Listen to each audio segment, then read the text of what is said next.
Если говорить про близкую историю, дорогие братья, то именно февраль месяц по григорианскому календарю, в котором мы живем, он наполнен трагическими событиями. Для всех мусульманских народов, братских народов постсоветского пространства, если так хотите.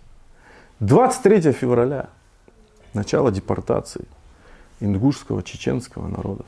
И пусть Всевышний Аллах помилует всех тех, кто погиб при этом, на этом пути. 23 февраля зверски убит муфтий Крыма Номан Челебиджхан.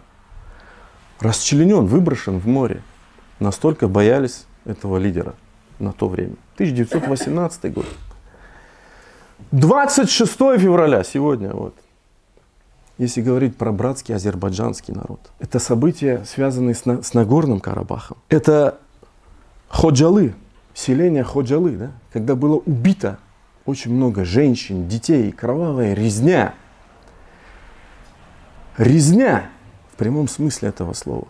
И потом начинаются все эти события, но это самое яркое было событие. Да примет Аллах Субхану ва Тааля всех шахидов на этом пути.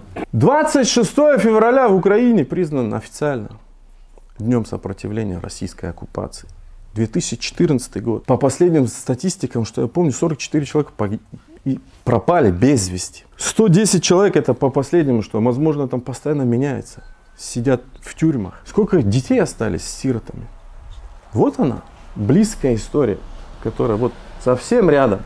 Как я упомянул, история циклична, логична. Мы должны, улюль альбаб, размышлять над этим, извлекать уроки из этого. Это борьба черного против белого.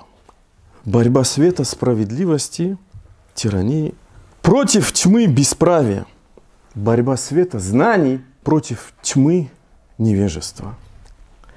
Борьба высоких нравов против безнравия.